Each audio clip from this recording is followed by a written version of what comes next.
Emmanuel সবাইকে। খ্রিস্টতে প্রিয় ভাই বোন ও শ্রদ্ধাভাজন সকলকে খ্রিস্টীয় শুভেচ্ছা। আজ আমাদের নিরবধের অংশ যাত্রা পুস্তক 10 অধ্যায় 21 থেকে 29 পদ এবং বিষয় হলো অন্ধকারের মাঝেও ঈশ্বরের আলো। প্রিয় বন্ধুরা, আজ আমরা ঈশ্বরের বাক্য থেকে এক গভীর ও শক্তিশালী ঘটনা নিয়ে ভাবব। মিশরের উপর নবম আঘাত, অন্ধকার।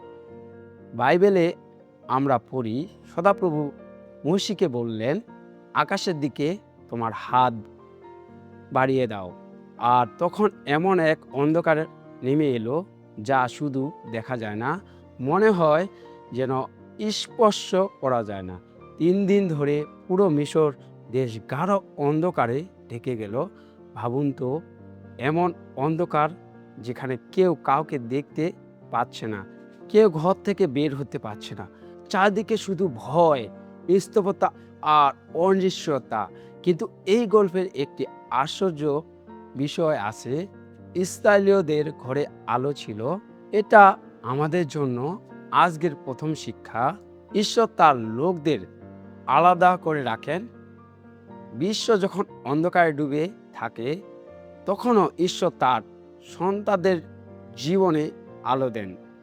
বন্ধুরা, আজও আমরা অনেক সময় জীবনের অন্ধকারের মধ্যে দিয়ে যাই।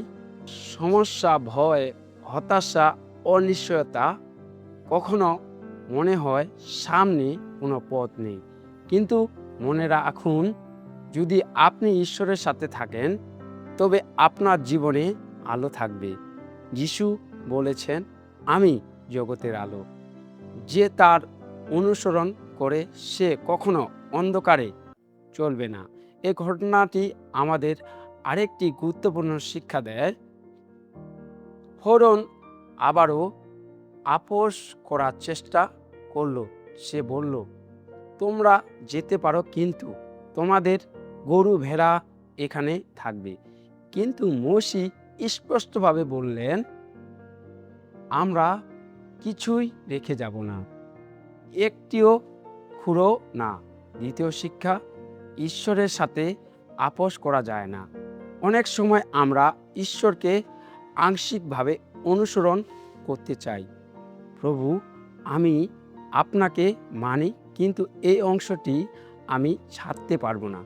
কিন্তু ঈশ্বর আমাদের সম্পূর্ণ জীবন চান, আংশিক নয়, পূর্ণ আত্মসমর্পণ। শেষে আমরা দেখি ফরনের মন আরও কঠিন হয়ে গেল। সে মোশিকে হুমকি দিল, আর কখনো আমরা সামনে এসো না। এটা আমাদের তৃতীয় শিক্ষা দেয়।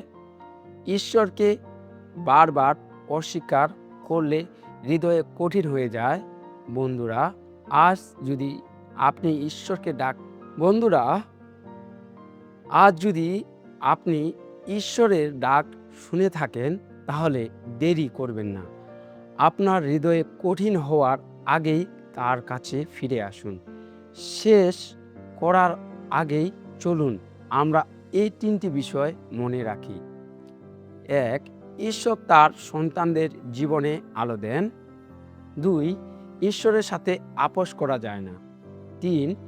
ঈশ্বরের ডাককে অবহেলা করলে হৃদয় কঠিন হয়ে যায়। ধন্যবাদ সবাইকে। ঈশ্বর তার নিজ বাক্যের মধ্য দিয়ে আমাদের সবাইকে আশীর্বাদ করুক। আমেন।